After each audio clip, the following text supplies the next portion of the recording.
اللہ جب کسی سے ناراض ہوتا ہے رزق نہیں چھینتا، آب و دانہ بند نہیں کرتا، سورج کو حکم نہیں کرتا کہ اس کے آنگن میں روشنی نہیں پھیلانی، چاند کو نہیں روکتا کہ تیری کرنیں اس کے ویڑے میں نہیں پڑنی چاہیے، بلکہ اللہ جب کسی سے ناراض ہوتا ہے سجدوں کی توفیق چھین لیتا ہے۔ سجدوں کی توفیق چھن گئی تو پھر سمجھو اللہ ناراض ہے، اللہ راضی نہیں ہے۔ اور اگر سجدوں کی توفیق نصیب ہو جائے، کسی نے واصف علی واصف مرحوم سے پوچھا تھا کہ کیسے ہمیں پتا چلے گا کہ ہماری نماز قبول ہو گئی ہے، تو انہوں نے کہا تھا ایک نماز کے بعد دوسری عطا ہو جائے تو سمجھ لو پہلی قبول ہو گئی ہے۔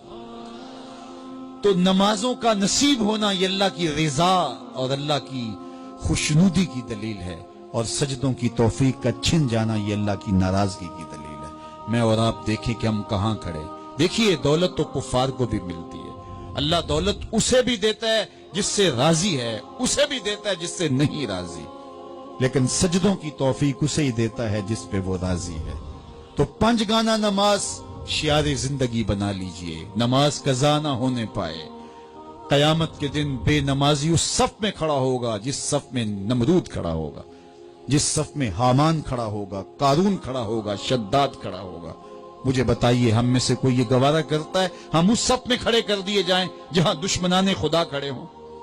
آج کوئی نماز پڑھے یا نہ پڑھے، حشر کے دن حکم ہوگا کہ اللہ کے حضور سجدہ کرو۔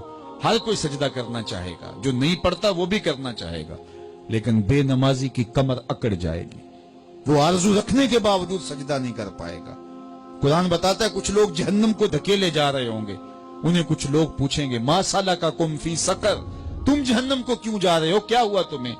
تو وہ جواب میں کیا کہیں گے؟ لم نک من المصلین، ہم نماز نہیں پڑھا کرتے تھے۔ سب سے پہلا حساب قیامت کے دن جو بندے سے لیا جائے گا وہ نماز کا لیا جائے گا۔ پہلا سوال بندے سے یہ ہوگا۔ یا چڑیاں بھی رب کی تسبیح بولیں اور اشرف المخلوقات سویا رہے، جب صبح کا وقت ہوتا ہے حشرات الارض بھی بلوں سے نکل کے رب کی تقدیس کے ترانے پڑھ رہے ہوتے ہیں، درختوں کی شاخوں پہ چڑیاں پرندے وہ بھی اللہ کی تقدیس کے ترانے پڑھ رہے ہوتے ہیں، حشرات الارض بھی اس کی تقدیس کے گیت گا رہے ہوتے ہیں، اور اشرف المخلوقات خراٹے لے رہا ہو، اس سے بڑی بد نصیبی کیا ہو سکتی ہے؟ آئیے 5 گانا نماز شعار زندگی بنا لے۔ اس مجلس میں اگر کوئی بے نمازی ہے تو آج عزم مصمم کر کے یہاں سے لوٹے کہ آج کے بعد نماز نہیں چھوڑوں گا، اور اگر آپ 5 گانا نماز کی عادت رکھتے ہیں تو آپ کو مبارک ہو، لیکن یہ عزم کر کے جائیے اپنے گھروں میں، اپنے اعزاء و اقرباء اور اپنے دوستوں میں اس زور سے تلقین اور تاکید کریں گے نماز کی کہ وہ پکے نمازی بن جائیں گے۔ بندہ بندگی سے سجتا ہے، زندگی آمد برائے بندگی، زندگی بے بندگی شرمندگی۔ اگر زندگی میں بندگی نہیں تو زندگی کے پلے ہے کیا؟